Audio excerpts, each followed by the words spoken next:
Welcome to Theory of Computation. This is lecture number 8. In our last lecture, we discussed decidable problems. We looked at decidability and we looked at a lot of questions which were decidable. We looked at problems concerning DFAs and regular languages, and we showed that many of those problems were decidable in the sense we could make a Turing machine that can answer those questions for us. So, for example, the acceptance problem for DFAs was decidable. It is possible to make a Turing machine which will take a description of a DFA and a string and tell us whether that DFA will accept that string or not. We looked at similar problems for context-free grammars and showed that they are decidable. For example, a Turing machine can tell us if a given grammar generates a given string. Today's topic is going to be very different. Today we will introduce undecidability. We will look at questions which cannot be solved by Turing machines. So we will look at problems for which it is not possible for us to make Turing machines or to write programs to solve those problems. Let's look at the overview of today's lecture. Today we will start by defining the halting problem. Then we will look at universal Turing machine. Then we will discuss the undecidability of halting problem. Our goal is going to be to prove that the halting problem is undecidable. However, as this is not easy and it requires us to learn a technique called diagonalization, we will take a slight detour into set theory. We will look at the Galilean Paradox, discuss the Hilbert Hotel, talk about countable sets.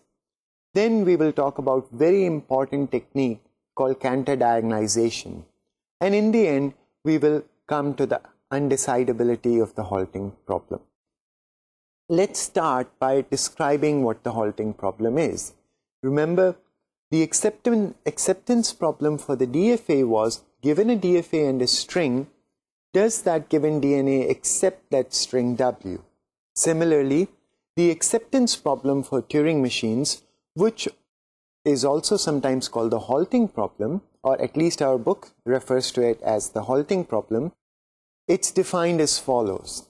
ATM is the set of all ordered pairs or encodings of pairs M, W such that M is a Turing machine that accepts the string W.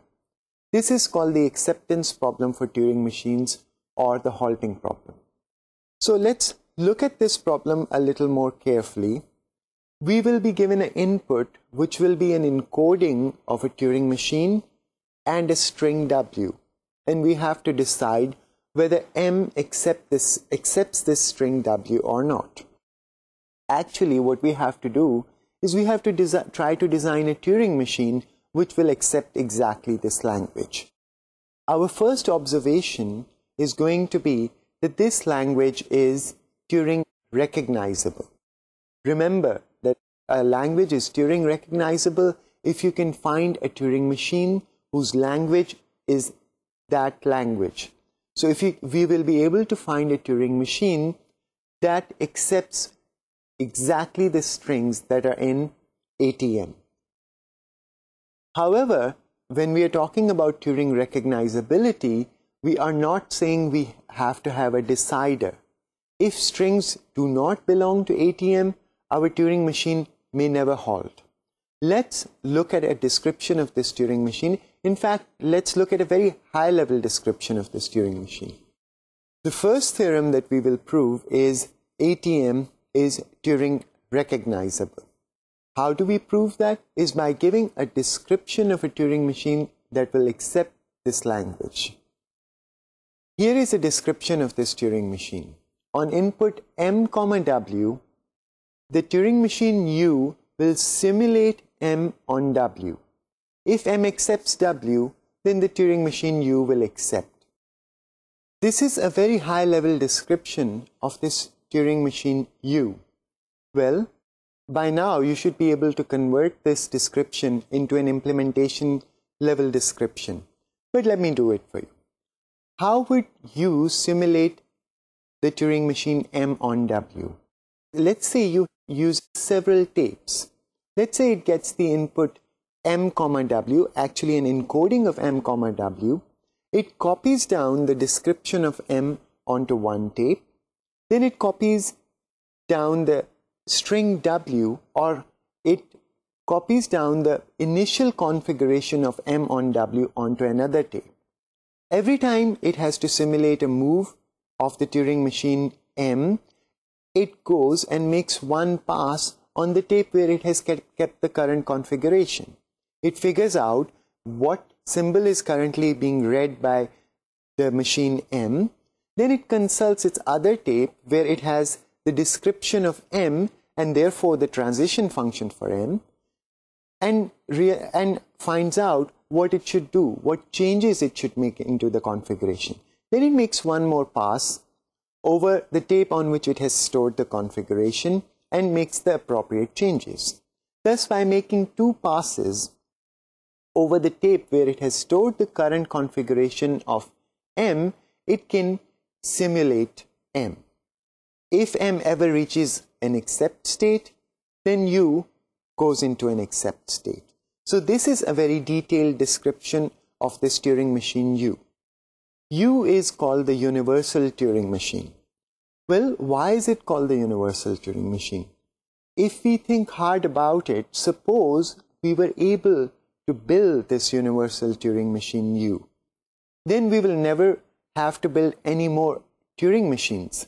Suppose somebody else has another Turing machine M in mind and they want to run it on some input W, they don't have to make the Turing machine M. They can simply describe the Turing machine M followed by the string and encode it and give it to the universal Turing machine. The universal Turing machine will behave like the machine M. It would behave as if M were running on the input W. This is an extremely important concept in computer science. The universal Turing machine is the general purpose computer, and M is a program. W is the data. We only build one kind of computers, but we can run several different programs on it, and we can run these programs on different data. So U is our universal Turing machine, which is equivalent to the concept of a general purpose computer. M is what you should think of as software, programs, and W is the data that you want to run your software on. The existence of a universal Turing machine was easy to prove for us. That's because we are so familiar with these concepts, although it's not entirely a trivial fact. Let's think for a moment. There is no such thing as a universal DFA. You cannot make one DFA that can take the descriptions of other DFAs and behave like them.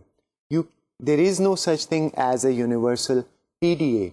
You cannot take one push-down automata which can read the descriptions of other push-down automata and behave like them. However, Turing machines are very different. They are much more powerful model of computation. In fact, they are so powerful that they can simulate DFAs. We saw that in the acceptance problem for the DFAs. They can simulate non-deterministic push-down automata.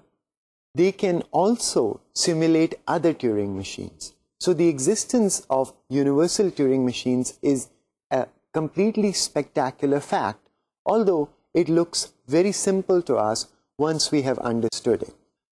Let's think a little bit about what would happen if the universal Turing machine were given a pair, encoding of a pair M, W, where M does not halt on W.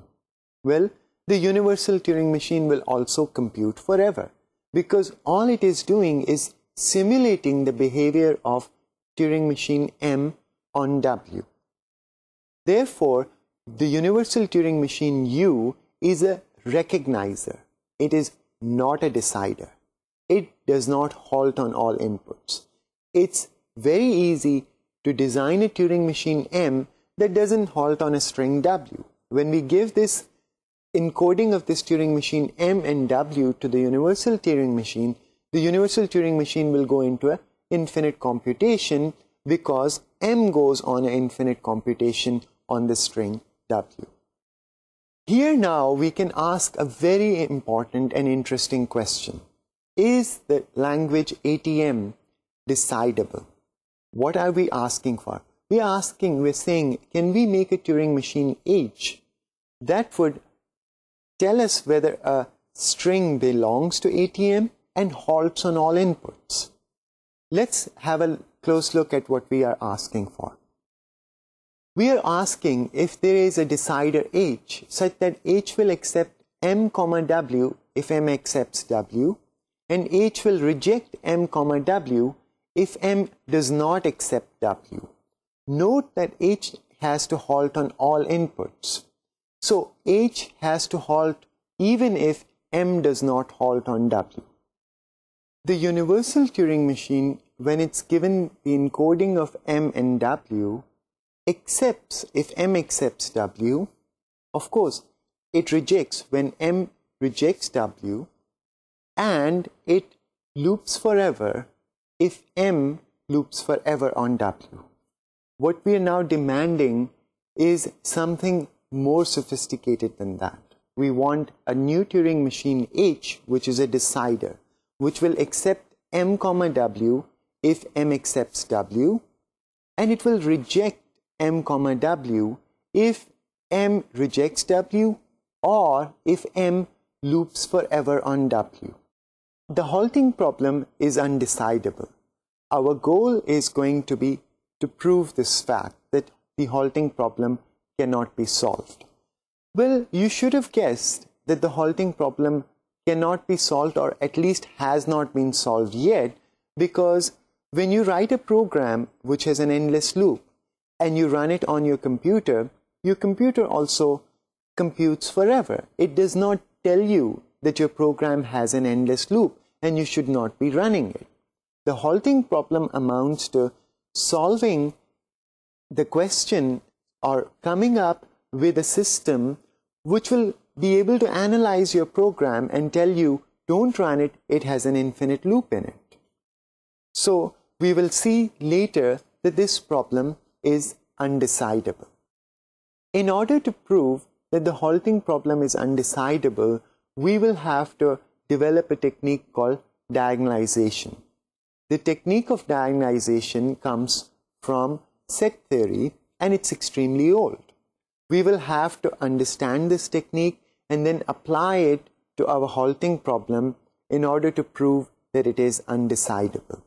So let's take a slight detour into set theory and look at this technique, diagonalization, and where it comes from.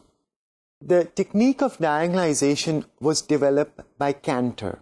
However, Cantor was motivated by an earlier scientist, the great Galileo, who posed a paradox in one of his books called the Dialogues. Let us look at the Galilean Paradox. Galileo looked at the following two sets. He looked at the set of all integers, positive integers, the set 1, 2, 3, 4, 5, and so on. And then he looked at the set of all perfect squares, which are 1, 4, 9, 16, 25, 36, and so on. As shown in the slide, he looked at these two sets and said, well, there seem to be a lot more integers than there are perfect squares. The argument simply is that the set of perfect squares is a proper subset of the set of integers. 1 is in both sets, but 2 is in positive integers, and it's not a perfect square. 3 is not a perfect square, but it is an integer. 4 belongs to both sets. So everything that belongs to perfect squares belongs to the set of integers. On the other hand, he said that there is another way to view the set of all perfect squares. We can think about it as 1 squared, 2 squared, 3 squared, 4 squared, 5 squared, and so on. So let's look at a picture of how we can view these two sets like this. As you can see, now it seems like both these sets have the same number of elements, because 1 is present in 1 and it has a corresponding element 1 squared that is present in the perfect squared. Similarly, 2 is present in positive integers and it has a corresponding element 2 squared which is present there in the perfect squares. So if we take the mapping I goes to I squared, that maps the positive integers to the perfect squares in a one-to-one correspondence. So it seems that both these sets have the same size. On the other hand, our previous observation was that perfect squares are a proper subset of the integers and therefore they have a smaller size. Galileo said this situation is very strange. This is paradoxical. It needs to be explained. He gave another example. Let's look at a picture of his other example. On the slide, you can see the two circles. There is a circle which is smaller and there are two concentric circles. One of them is smaller and one of them is larger. Galileo argued that the larger circle seems to have more points on it and the smaller circle has fewer points on it. Then, once again, he said that there is another way to view this picture. Let's look at this picture. Let's take the center and draw a ray moving outwards. It maps every point of the smaller circle to a point of the larger circle. And as you can see, this mapping is a one-to-one correspondence between the points of the smaller circle versus the point in the larger circle. So it seems that both these circles have equal number of points. On the other hand, the smaller circle is smaller and therefore intuitively seems to have fewer points than the larger circle. Galileo once again called this situation paradoxical, and he asked whether this paradox could be resolved. Of course, Galileo was not primarily a mathematician, he was a physicist, and he went on to solve other great problems in physics. And this problem remained dormant for many, many years. It wasn't till Cantor looked at this problem very seriously. Cantor looked at the Galilean paradox and he asked, how can we measure the sizes of the sets? So for example, if you look at the following two sets, they have the same size. The first set is A, B, C, and the second set is X, Y, Z. As you can see, both these sets have three elements and therefore they have the same size. On the other hand, let's look at two more sets. The first set is A, B, C, D, and the second set is P, Q, R, S, T, U, V. As you can see, the first set has fewer elements than the second set. So if you give me two finite sets and ask me if they have the same size, how can I find out? Well, I can go to the first set and start counting the elements, and then go to the other set and start counting the elements, and I'll get two numbers and I can compare them and tell whether these two sets have the same size or whether one is larger than the other. Cantor was not interested in finite sets. He was interested in infinite sets. He was interested in taking two infinite sets and being able to say which one is larger. Exactly what Galileo had asked. Galileo had pointed out a paradoxical situation and asked what is going on when we look at the sizes of two infinite sets. Well, how did Cantor resolve the Galilean paradox? He came up with a very interesting idea. He said that there are two ways of telling whether two sets have the same size. Well, let's say that you have a bus in which there are some number of seats and there are certain passengers who want to board the bus. You want to know if the number of seats in the bus is exactly equal to the number of passengers who want to board. How can you do that? Well, one way is to count the number of passengers and then go inside the bus and count the number of seats. You'll get two numbers, and if these two numbers are equal, then the number of passengers in the bus is equal to the number of seats for the passengers. There is another very interesting way of finding out whether these two numbers are equal. Well, what you can do is you can take the passengers inside the bus and try to seat them. And suppose you can find a way of seating all the passengers such that each passenger is sitting on a different seat and every seat is filled. In that case, you'll be sure that the number of passengers is equal to the number of seats. Let's ponder on this idea. What we're trying to say is that one way to show that two sets have the same size is by showing a one-to-one correspondence between them. If we can show a one-to-one correspondence between the sets and between the two sets, we will say that these two sets have the same size. This idea of Cantor was amazing because by doing this, we can even compare the sizes of infinite sets. As you'll notice, the first idea will not work if I were to give you two infinite sets. If I were to give you two infinite sets and say if they have the same number of elements, and if you start counting the first set or counting the number of elements in the first set, you will never finish. And therefore, you'll never be able to compare it with the size of the second set. On the other hand, Cantor's idea was that two sets have the same cardinality, same size, if there is a one-to-one correspondence between them. Let's go and formalize this notion a little bit. Let's look at a few definitions which we have already seen. Recall that a function from a set A to B is a mapping that maps every element of A to a unique element of B.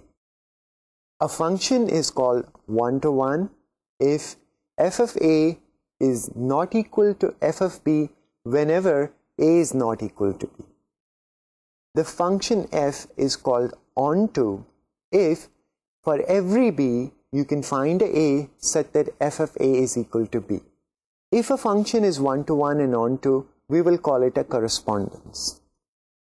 So, let's review this definition a bit. A function is one-to-one if it maps two different elements to two different elements in the image. It takes two different elements of the domain and maps them to two different elements in the image. A function is onto if it exhausts the entire range, if everything in the range is being hit. So, and a one-to-one correspondence or a correspondence between two sets is a function that is both one-to-one and onto. Let's go to the example of the bus and the passengers. What we are trying to do is find a function from the set of all passengers to the set of all seats in the bus. This function will tell us which passenger will be assigned which seat. We want this function to be one-to-one, which means two passengers must be assigned two different seats. If we can do that, that means there can't be more passengers than there are seats in the bus. On the other hand, we are also requiring that this function be onto, that no seat in the bus remains empty. If this is the case, then the number of passengers is equal to the number of seats in the bus. The wonderful thing about this definition is the concept of functions doesn't require sets to be finite, and therefore it can be applied to infinite sets. I can be given two infinite sets, and I can ask whether they have the same cardinality. And if I want to say or prove that two infinite sets have the same cardinality, what I have to do is to prove that there is a function from the first set to the other set which is a correspondence. That means the function is one-to-one and onto. Well, equipped with this, what we can do is understand the Galilean paradox. The Galilean paradox was comparing the set of positive integers with the set of perfect squares. Now let's take the function f that maps I to I squared. So the function maps 1 to 1, 2 to 4, 3 to 9, 4 to 16, and as you can see, this function maps every integer to a different integer in the perfect square. So every integer is mapped to its own square. Furthermore, it exhausts all the perfect squares. So this is a correspondence. So this shows us that the set of integers has the same cardinality as the set of perfect squares. Similarly, the ray that we saw, which was going from the center of the first circle and going radially out, shows a one-to-one correspondence between the small circle that Galileo was talking about and the large circle. This also shows us that the number of points on the small circle is equal to the number of points on the large circle. So we can now talk about the sizes of infinite sets. Infinite sets have a very strange property, as you would have noticed in the Galilean Paradox, that a set can have the same size as one of its proper subsets. For example, the set of positive integers has the same size as the set of all perfect squares, which is a proper subset. Here, let's look at another example. Let's look at the set of positive integers, which is 1, 2, 3, 4, 5, and so on. And let's look at the function f of I equals I plus 1. And let's look at the set B, which is 2, 3, 4, 5, and so on. B is a proper subset of the set of positive integers. And f is a one-to-one and onto mapping from the set of positive integers to the set B. Once again, the set of positive integers has been mapped in a correspondence, in a one-to-one correspondence with one of its proper subsets. Therefore, according to Cantor's definition, this proper subset of integers has the same size as the set of all positive integers. This seems very strange, but Cantor pointed out that this property characterizes infinite sets, that a set is infinite if and only if you can find a correspondence of that set with one of its proper subsets. So, Cantor was able to define what it means for two infinite sets to have the same cardinality or the same size. Well, this point is very beautifully illustrated by something called the Hilbert Hotel. Let's consider a hotel which has infinite number of rooms, and the rooms are labeled by positive integers. So there's room number 1, 2, 3, 4, 5, and so on. A customer comes to the Hilbert Hotel and asks if there's a vacant room. The manager, who's not a mathematician, says, "I'm sorry, sir, all the rooms are booked." The customer, who happens to be a mathematician, says, "Well, why don't you move the person who's living in room number 1 to room number 2, the one who's living in room number 2 to room number 3, the one who's living in room number 3 to room number 4, and so on. And in general, the person who's living in room number I to room number I plus 1. Well, then room number 1 will become empty, and I'll take that room." And another way to see this thing using the Hilbert Hotel is, suppose the customer comes and once again he's told that the Hilbert Hotel is full. He can say that move the person who's living in room number 1 to room number 10. Move the person who's living in room number 2 to room number 20. Move the person who's living in room number 3 to room number 30, and so on. And after that, there'll be infinitely many available rooms, and I can take any one of them. Rooms 2, 3, 4, 5, 6, 7, 8, 9 will be empty, 11, 12, and so on would be empty. So, you see, when you have an infinite set, you can have a one-to-one correspondence from the set itself to a proper subset of it. The set of positive integers is what we will call a countable set. And any set that has the same size as the set of positive integers would be called countable. So let's look at the definition. A set A is called countable if there is a one-to-one correspondence between the set and the set of positive integers. So, in other words, we have a function f that maps from the integers to the set A such that f is one-to-one and f is onto. One way to understand countable sets is the sets that you can list. So you can say, so since you have a mapping from the positive integers to the set A, which is one-to-one and onto, you can say that this is the first element, the element that was mapped, that 1 was mapped to, this is the second element, this is the third element, and so on. So you can write the set as A1, A2, A3, and so on. So you can prepare an infinite list of this set. This is what we will call a countable set. Let's think about countable sets. The set of all positive integers is countable. Now let's look at a larger set, the set of all positive integers and negative integers. Well, this set is also countable because I can list its elements as 1, minus 1, 2, minus 2, 3, minus 3, and so on. So the function that maps integers to the set of all positive and negative integers is given as follows.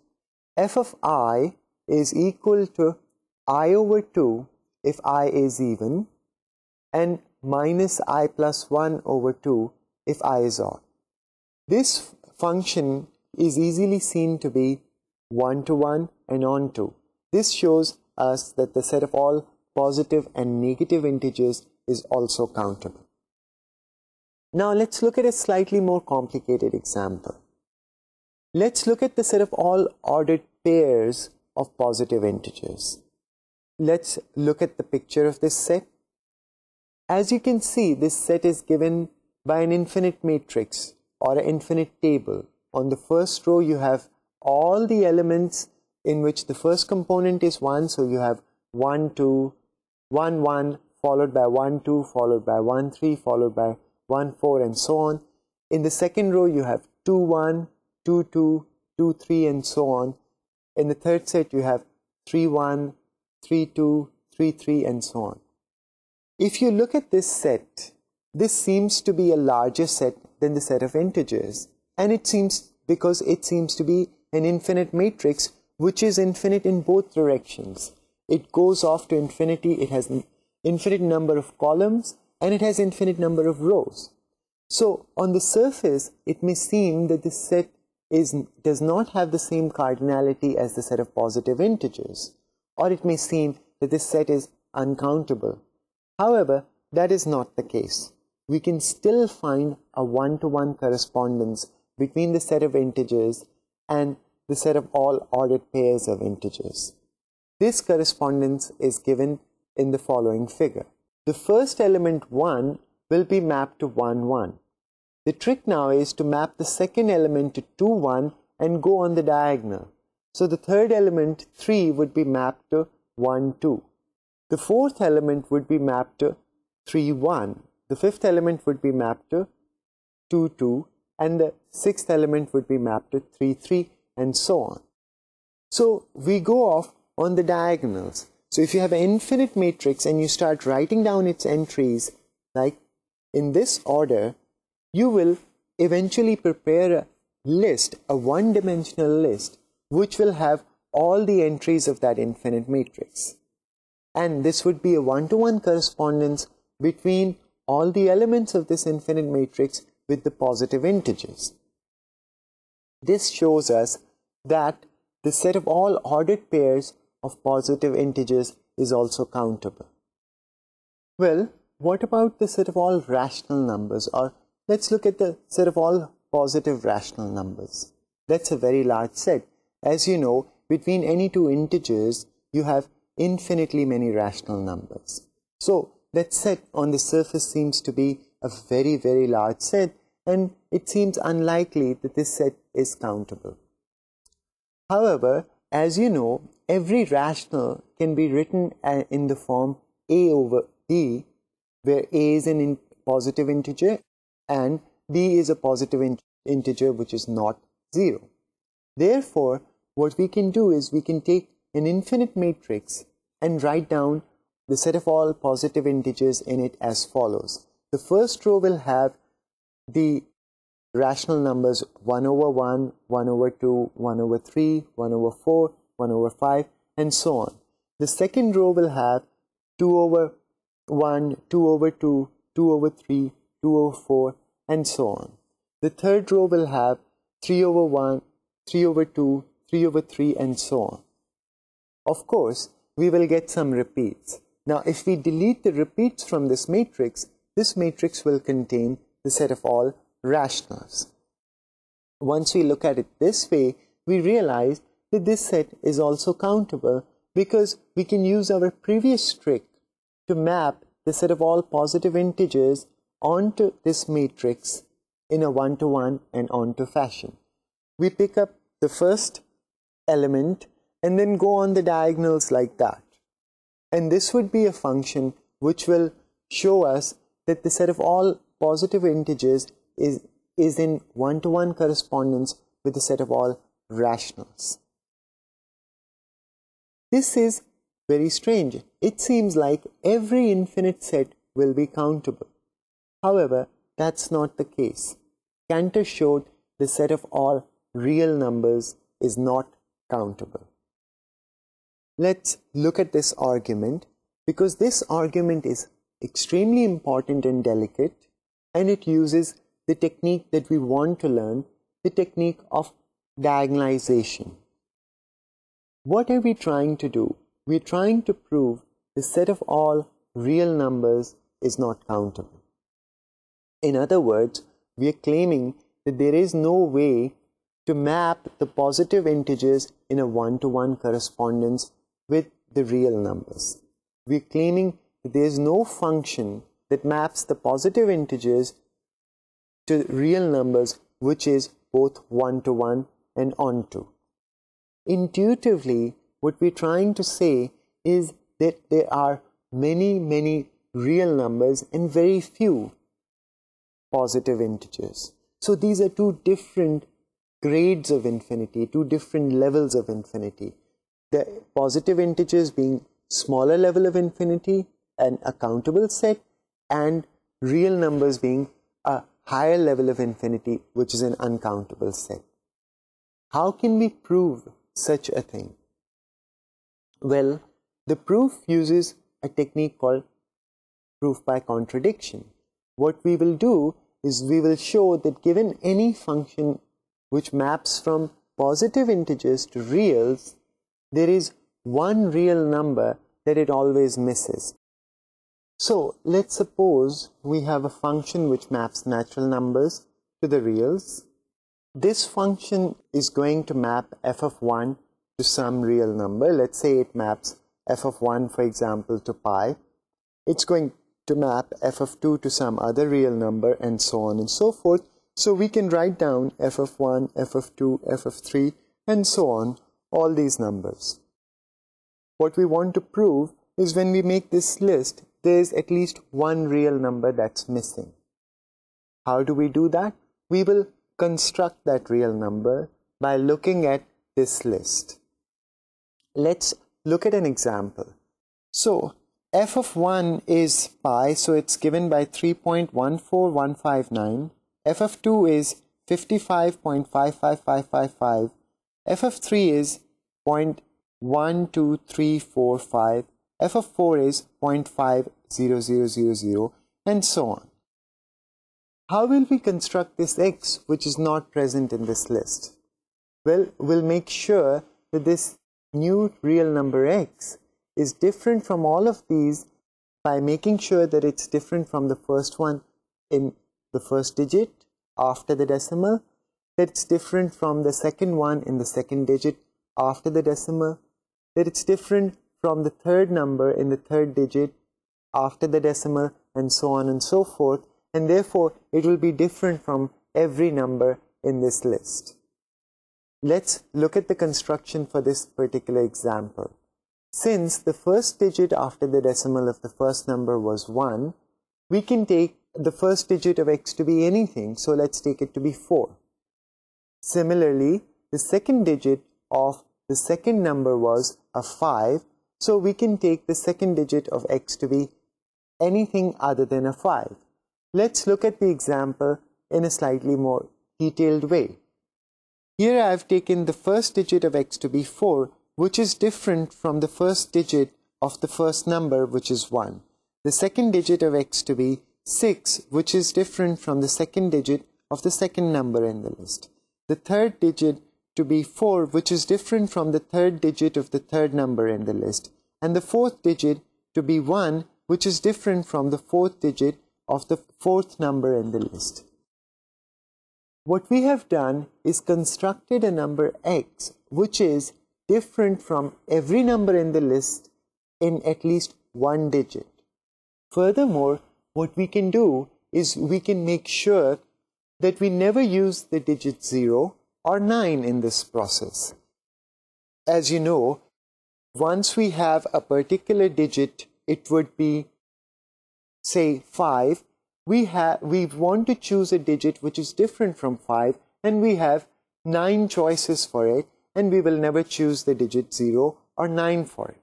This way we would construct a real number which is different from everything in the list, thereby showing that this function is not onto, that there was at least one real number, namely x, that we have constructed, which is missed by this function, which is not in the image of this function.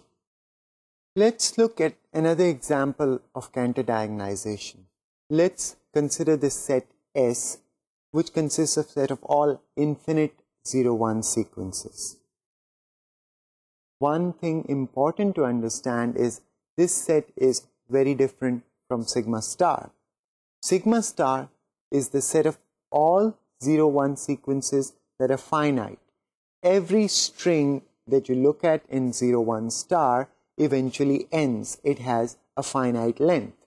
Of course, sigma star is itself an infinite set, but every string in sigma star has finite length. On the other hand, this set S consists of all infinite 0-1 sequences. So, for example, a sequence in this set could be 0, 0, 0, 0, 0, which goes on forever. So another sequence that you can find in it is 0, 1, 0, 1, 0, 1, which goes on forever. Another sequence you can find in it is you can take the number pi, convert it into binary, and write down all the digits that occur after the decimal, after the first decimal. That would be an infinite sequence, and that would be in this set. So this set consists of all infinite sequences of zeros and ones. Well, let's first try to prove that this set is not countable.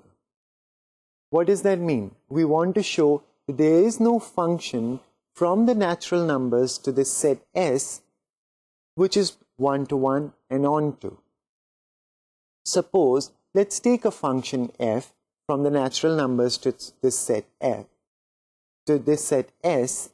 This function will map 1 to one sequence. It will map 2 to another infinite sequence. It will map 3 to another infinite sequence, and so on. What we claim is in this list there will be at least one infinite 0-1 sequence which is not present. Well, let's say that the f does the following mappings. F maps 1 to 0, 1, 0, 1, 1, 0, 1, 1, dot, dot, dot. So that's an infinite sequence. It maps 2 to 0, 0, 1, 1, 0, 0, 1, and so on. It maps 3 to 1, 1, 1, 1, 1, 0, 0, 0, and so on. Now we can construct a new sequence which does not appear in this list. How do we do this? Well, we take the first infinite sequence and make sure that our sequence differs from it in the first element. Then we take the second infinite sequence and make sure that our sequence differs from it in the second element. we take the third sequence and make sure that our sequence will differ from it in the third element. So in our example, the first sequence started with a 0, so our sequence will start with a 1. The second sequence had 0 in the second place, so our sequence will have a 1 in the second place. The third sequence had a 1 in the third place, so our sequence will have a 0 in the third place, and so on. So what we do is go down the diagonal and find out what are the elements that occur there and complement them and write them down to make our sequence. Formally, let's say that f of I was being mapped to the sequence AI1, AI2, AI3 and so on. Then we'll define our sequence, the ith element of our sequence. So our sequence is going to be S, which is equal to S1, S2, S3 and so on. And S of I is going to be defined to be the complement of AII. This sequence S is different from all the sequences that appear in the list. It's different from the first sequence in the first element, that is the first bit. It's different from the second sequence in the second bit. It's different from the third sequence in the third bit and so on. In particular, it's different from the ith sequence in the ith bit. S of S is not equal to the sequence AI because the ith element of S is the complement of the ith element of AI. So this way we have obtained or constructed a sequence that it does not appear in this list, showing that the set of all infinite sequences is not a countable set. This technique is called diagonalization. What we are doing is going down the diagonal of this matrix and complementing that and thereby obtaining something which is not in the list. Let's do one more example of Cantor diagonalization before we move on to the halting problem. Cantor actually was able to prove that for every set, its power set has more elements, that there cannot be a function which maps a set to its power set in a one-to-one and onto fashion. There cannot be a one-to-one correspondence between any set and its power set. How do we prove this thing? Well, let's have a look at the proof. Suppose you have a function f that maps a set x to its power set. Recall that power set is the set of all subsets of the set x. So we have a function that is mapping x to the power set of x. So every element of x is being mapped to some subset of x. Well, if you have a function that maps x to subsets of x, then it can never be onto. There will be at least one y such that no element of x is mapping to this set y. There will be subset y of x. How do we construct this subset? Let us define this subset. The set y is equal to the set of all x in x such that x is not an element of f of x. So y is obtained by collecting all those elements in x which are not in their image. Image of every element is going to be a subset of x. So it makes sense to talk about whether x is an element of f of x. X is an element of x and f of x is a subset of x. So we collect all those y's which are not elements of their own image. Let's look at a particular example. Let's look at the 6 element set 1, 2, 3, 4, 5, 6 and let's say that 1 is mapped to the set 1, 3. 2 is mapped to the empty set. 3 is mapped to the set 4, 5, 6. 4 is mapped to the set 1, 2, 3, 4. 5 is mapped to the singleton set 6 and 6 is mapped to the subset 2, 6. In this case, 1 is in the image, so 1 will not be in y. 2 is not in its image, so 2 will be in y. 3 is not in its image, so 3 will be in Y. 4 is in its image, so 4 will not be in Y. 5 is not in its image, so 5 will be in Y. And 6 is in its image, so it will not be in Y. So our set will consist of, Y will consist of 2, 3, 5. It's now easy to see that this set does not appear on the right hand side. This Y is not in the image. Can Y be the image of X? Well, if X was an element of f of X, then X is not in Y. Therefore, Y and f of X differ on the element X. If X was not in f of X, then X is an element of Y.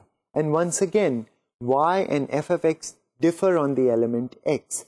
Therefore, this Y is not going to be in the image of this function. This technique once again shows us that no set can have a one-to-one correspondence with its power set. Although I gave you a finite example, this argument works for all infinite sets. So, Cantor's diagonalization technique is extremely powerful. It was used in set theory, and in the next lecture, we will use this technique to prove that the halting problem is undecidable. What characterizes the diagonalization technique is a way of constructing things such that any option that you take leads you to a contradiction. For example, in the previous proof we saw that if we took X to be an element of f of X, we realized that X was not in Y.